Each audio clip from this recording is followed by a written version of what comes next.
સાહેબ સવારના 9:30 વાગ્યાની અહીંયા બેઠા છે મોરબી નગરપાલિકામાં. સર્વર ડાઉનથી પછી ચાલુ થાય, ધીમે ધીમે લેવાય.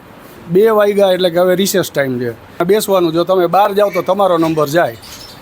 પછી એ પૂરું થાય એટલે 2 વાગે એ લોકો જમવા જાય છે. તો અમે ખાલી એટલી રજૂઆત કરી કે સાહેબ અમને ટોકન આપી દો, અમે પણ જમી આવીને તમે ટિફિન ખાવજો કે રસોઈ ખાવજો તો અમારે જમવું તો પડે.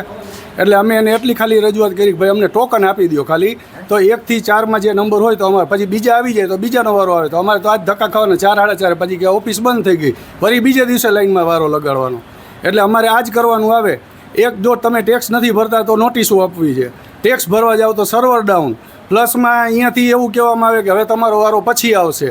એટલે આખો દી રોજ બગાડી ધંધા બગાડીને આ જ કરવાનું. પાછું અહીંયા ઊભા ન રહ્યો, હાલો તમે જવા દો. આવા જવાબ ઉધતાય ભૈરા જવાબ દેવાના છે આની અંદર. કોણ આ અહીંયા સાહેબ જે નામ અંદર આ કેબિનમાં બેઠા છે કે તમારે અહીંયા મારે જમવું છે, તમે જવા દો અહીંથી. એમ તો ઉધતાય ભૈરા બધા જવાબ દેવા છે. તમારે થાય કરી લ્યો, તમારે રજૂઆત કરવી હોય અહીંયા કરી લેજો. આવા જવાબ મળે છે. તો આના માટે શું કરવાનું? કાં ટેક્સ લેવાનું બંધ કરો ને કાં ભરવું છે તો આની કોઈ વ્યવસ્થા હોવી જોઈએ. કંઈક સારા કર્મચારીની હારે જવાબ હોવો જોઈએ.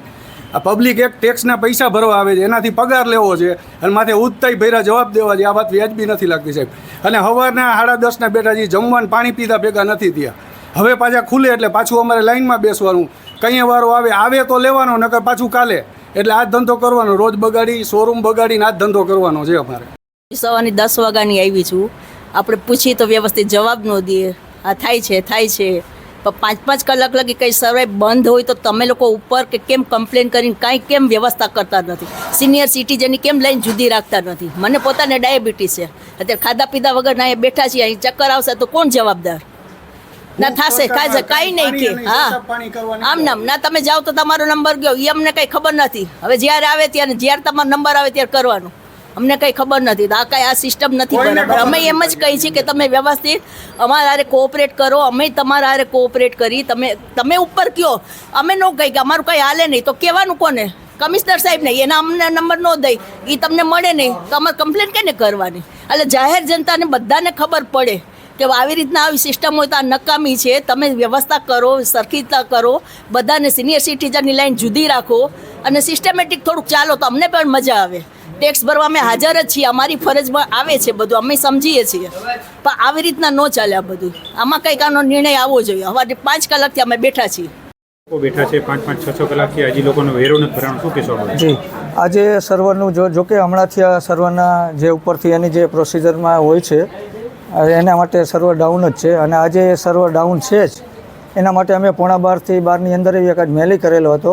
અને જે વ્યક્તિઓ પૈસા ભરવા એ પૈકીને એક બેનને અમે જે જીઓડીએમ કંપની છે એ બેનને જ ખુદને વાત કરેવી કે ભાઈ તમે જોઈ લો, તમને એમ ન થાય કે ભાઈ આ કર્મચારી ખોટું બોલે છે. એટલે જે અરજદારે પૈસા ભરવા આવેલા હતા એ પૈકીના એક બેનને એને જ અમે ફોન આપી દીધેલો, કાલિયાબેન તમે જ વાત કરી લ્યો. એટલે તમને એમ ન થાય કે ભાઈ આ કર્મચારી ખોટું બોલે છે, સર્વર ડાઉન છે ને ખોટા જવાબ આપે છે એમ. આજે સિનિયર સિટીઝન અલગ લાઈન નથી કે પણ આજે કોઈ એવા એટલી કોઈ સિનિયર સિટીઝન એટલે જે હતા 15 થી 20 હતા એ તો અમે સગવડ કરી જ છે ને. દરરોજ એ તો કહીએ જ છીએ કે ભાઈ જે સિનિયર સિટીઝન અમને લાગે છે તો મારો બાજુનો જે રૂમ છે ત્યાં સિનિયર સિટીઝનને અમે એક્સ્ટ્રા વચ્ચેથી લઈને એનો ટેક્સ અમે ભરાવી જ દઈએ છીએ. Only for senior citizen. દાખલા તરીકે કોઈ પણ 15 ઊભા છે એમાંથી 2 કે 3 સિનિયર સિટીઝન હોય તો એને લઈને અમે વચ્ચેથી લઈ જ દઈએ છીએ, ભરાવી જ આપી દઈએ. પણ પ્રશ્ન સર્વરનો છે.